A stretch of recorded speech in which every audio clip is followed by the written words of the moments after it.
যখন আমি আমার ঘর থেকে বের হলাম তখন আমার মনে হলো যেন আশেপাশে কিছু অদ্ভুত ঘটছে। হঠাৎ করে আমি দেখলাম পাশের ঘরে থেকে কিছু অদ্ভুত আওয়াজ আসছে। আমি সেই আওয়াজগুলো মনোযোগ দিয়ে শুনতে চেষ্টা করলাম।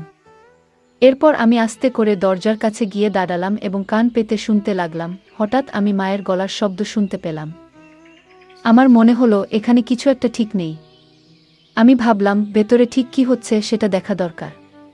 কিন্তু সমস্যা হলো ঘরের দরজা ভেতর থেকে বন্ধ ছিল এবং ঘরে কোনো জানালাও ছিল না। তখন আমার মাথায় একটি বুদ্ধি এলো।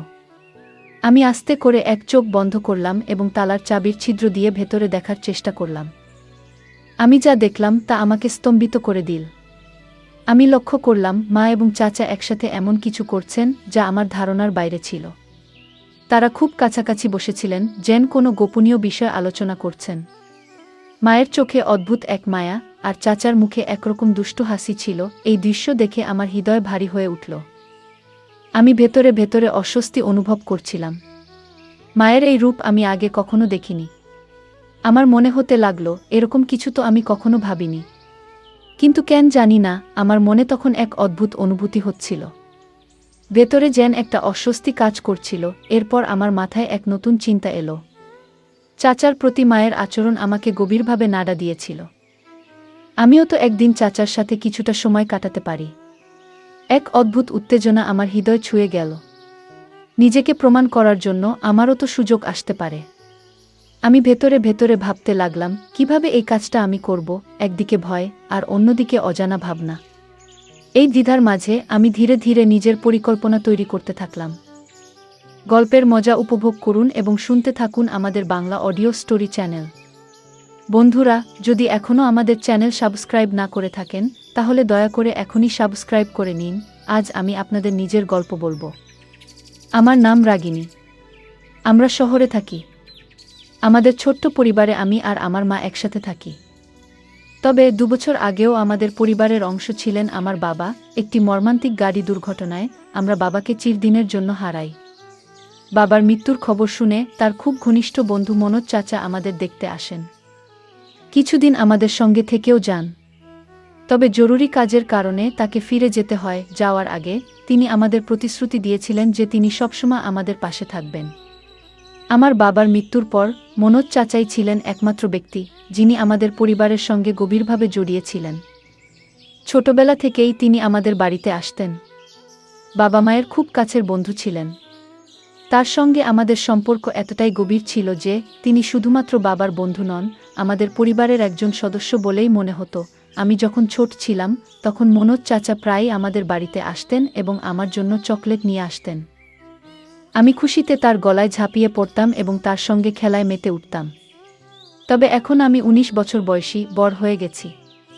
আর সেই শৈশবের খেলা কৌতুক ধীরে ধীরে কমে গেছে। তবুও আজও যখন চাচার সঙ্গে দেখা হয় আমি তাকে আলিঙ্গন করি।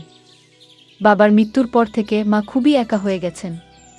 আমি জানি না তিনি আবার আগের মতো সুখী হতে পারবেন কিনা। তবে যখনই চাচা আমাদের বাড়িতে আসেন মায়ের মুখে এক আনন্দ ফুটে ওঠে। এটা দেখে আমার মনে হয় আমি মায়ের দুঃখ কখনো মেনে নিতে পারবো না। আমি সিদ্ধান্ত নিয়েছিলাম মাকে আর কখনো একা বা দুঃখী হতে দেব না। আমার মা এখন 40 বছর বয়সী, কিন্তু তাকে দেখলে 25 বছরের কোনো তরুণীর মতোই লাগে। যখনই আমরা মা মেয়ে একসঙ্গে বাজারে যাই সবাই এমনভাবে তাকায় যেন আমরা 2 বোন। মায়ের সৌন্দর্য আর স্মার্টনেস দেখে অনেকেই অবাক হয়ে যায়। একদিন আমি ভাবছিলাম মায়ের একাকিত্ব দূর করার জন্য এমন কাউকে দরকার যার সঙ্গে মা তার মনের সব কথা বলতে পারবেন। কিন্তু এমন মানুষ কে হতে পারে? আমি অনেক ভেবেও কিছু বুঝে উঠতে পারছিলাম না। ঠিক তখনই আমার মনে হলো কেন না মনোজ চাচার সঙ্গে কথা বলা যায়। আমি কোনো দ্বিধা না করে তাকে ফোন করলাম। প্রথমবার চাচা ফোন ধরেননি, হয়তো কাজের মধ্যে ব্যস্ত ছিলেন। কিন্তু আমি জানতাম তিনি আমাদের সবসময় গুরুত্ব দেন এবং মায়ের সুখের জন্য কিছু করতে পারবেন। আমার ফোন বেজে উঠল। আমি স্ক্রিনে দেখলাম মনোজ চাচার নাম ভেসে উঠছে। আমি খুব খুশি হলাম এবং দ্রুত কল রিসিভ করলাম। কল ধরতেই চাচা বললেন, সরি বেটা, একটু আগে একটা মিটিংয়ে ব্যস্ত ছিলাম তাই তোমার কল রিসিভ করতে পারিনি। আমি হাসতে হাসতে বললাম, কোনো সমস্যা নেই চাচা, আপনি ফোন করেছেন এতটুকুই যথেষ্ট। চাচা মৃদু হাসি দিয়ে বললেন, আর তোমার সঙ্গে কথা বলবো না তো কাকে বলবো? এই পৃথিবীতে তুমিই তো আমার আপন। বন্ধুরা, আপনাদের জানিয়ে রাখি, মনোজ চাচা এখনও বিয়ে করেননি এবং একাই থাকেন। আমরা সবাই তাকে অনেকবার বিয়ে করার জন্য বলেছি, কিন্তু তিনি কখনোই এ বিষয়ে সিরিয়াস হননি। এরপর আমি বললাম, চাচা, যদি কিছু মনে না করেন, আমি আপনাকে একটা কথা বলতে চাই। চাচা বললেন, বলো বেটা, কি বলতে চাও? আমি বলতে শুরু করলাম, চাচা, বাবা আমাদের ছেড়ে যাওয়ার পর থেকে মা খুবই একা হয়ে গেছেন। তিনি কারো সঙ্গে ঠিকমতো কথা বলেন না, খাওয়া দাওয়া ভালোভাবে করেন না। আপনি কি কিছুদিনের জন্য আমাদের সঙ্গে থাকতে পারেন? চাচা কিছুক্ষণ চুপ করে রইলেন। তারপর বললেন, কেন নয়? আমি যেমন আমার বাড়ি থেকে অফিস যাই, তেমন তোমাদের বাড়ি থেকেও যেতে পারবো। এটা বলার কি আছে? আমি আনন্দে অভিভূত হয়ে ফোনটা রেখে দিলাম। খাবার খেতে আমরা টেবিলে বসেছিলাম। তখনই দরজায় কড়া পড়ল। আমি দৌড়ে গিয়ে দরজা খুললাম। সামনে মনোজ চাচা দাঁড়িয়েছিলেন। মা তখনও চুপচাপ টেবিলের পাশে বসেছিলেন। চাচা মায়ের দিকে তাকালেন, কিন্তু মা তার দিকে একবারও দেখলেন না। এরপর চাচা নিজের ঠোঁটের উপর আঙুল রেখে আমাকে চুপ থাকার ইশারা করলেন। আমি তার ইশারা বুঝে চুপ হয়ে গেলাম। চাচা ধীরে ধীরে মায়ের পেছনে গিয়ে দাঁড়ালেন এবং তার 2 হাত দিয়ে মায়ের চোখ থেকে দিলেন। মা আস্তে আস্তে চোখ খোলার চেষ্টা করছিলেন। তাকে এইভাবে চেষ্টা করতে দেখে মনোজ চাচা হেসে বললেন, বলতো কে? আমাকে চিনতে পারো? মা মুহূর্তেই চাচার গলার স্বর চিনতে পারলেন এবং বললেন, মনোজদা। দাদা, আপনি কখন এলেন? চাচা মায়ের চোখ থেকে হাত সরিয়ে বললেন, আমি তখনই এসেছি, যখন দেখলাম তুমি মন খারাপ করে বসে আছো। আমি লক্ষ্য করছিলাম চাচার উপস্থিতিতে মা কতটা খুশি হয়ে উঠেছেন। তার মুখে যেন এক অদ্ভুত প্রশান্তি এসেছে, যেন সমস্ত টেনশন মুছে গেছে। তখন চাচা বললেন, মমতা, এবার থেকে আমি সবসময় তোমাদের সঙ্গেই থাকব। আর কখনো তোমাদের ছেড়ে যাব না। বন্ধুকে একা রেখে তার কষ্ট দেখার মতো মানুষ আমি নই। বন্ধুত্বের ঋণ তো বন্ধু শোধ করবেই। মনোজ চাচার এই কথা শুনে মা ভীষণ খুশি হলেন যে এবার থেকে চাচা সবসময় আমাদের সঙ্গে থাকবেন। আমরা সবাই একসঙ্গে বসে খেতে লাগলাম এবং অনেক কথা বললাম। সেদিন আমরা সবাই এক ঘরে শুয়ে পড়লাম এবং রাতভর গল্প করতে করতে সময় কাটালাম। পরের দিন সকালে চাচার অফিসে যাওয়ার কথা ছিল, তাই তিনি আগে ঘুমিয়ে পড়লেন। আমি তার পাশে বসে গল্প করছিলাম, আর কখন ঘুমিয়ে পড়েছি টের পাইনি। সকাল কবে হলো বুঝতেই পারিনি। মা সকালে উঠে নাস্তা বানিয়ে ফেলেছিলেন, আর চাচা তৈরি হয়ে গেলেন। আমরা সকলে একসঙ্গে নাস্তা করলাম।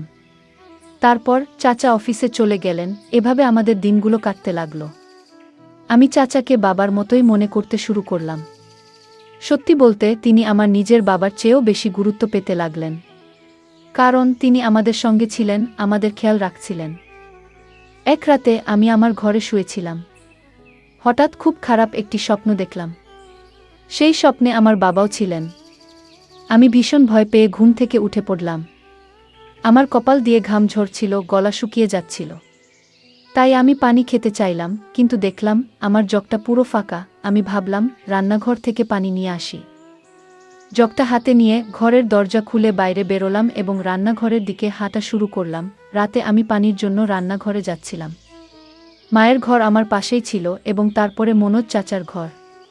যখন আমি চাচার ঘরের সামনে দিয়ে যাচ্ছিলাম, তখন একটা মৃদু শব্দ শুনতে পেলাম। প্রথমে ভেবেছিলাম হয়তো চাচা টিভি দেখছেন, তাই বেশি গুরুত্ব না দিয়ে আমি সামনে এগিয়ে গেলাম।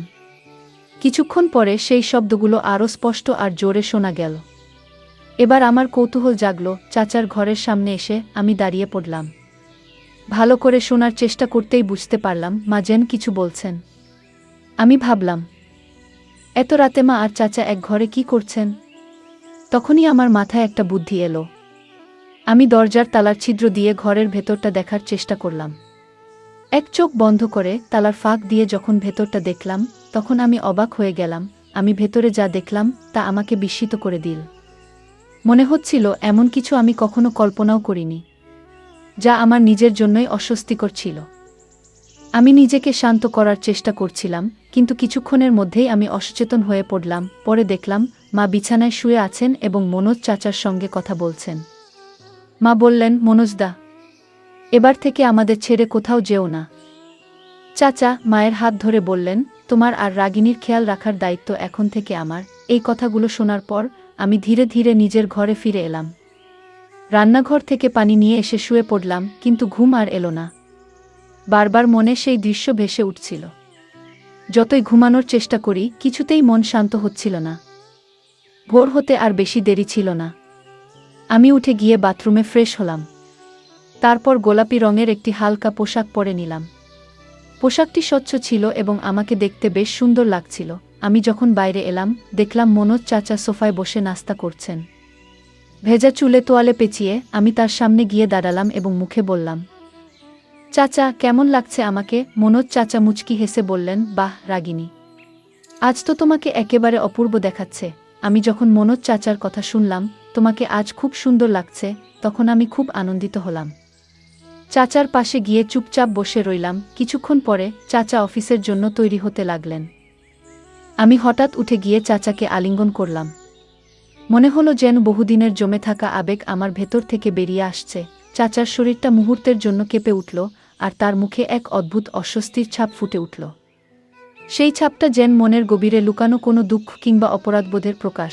আমার চোখ ভিজে উঠছিল, যেন আমার ভালোবাসা আর মনের কষ্ট তাকে জানিয়ে দিতে চাইছিলাম। কিন্তু এটা তো কেবল গল্পের শুরু। বন্ধুরা, যদি এই গল্পটি ভালো লেগে থাকে তাহলে দয়া করে ভিডিওটি লাইক করুন এবং আমাদের চ্যানেলটি সাবস্ক্রাইব করুন।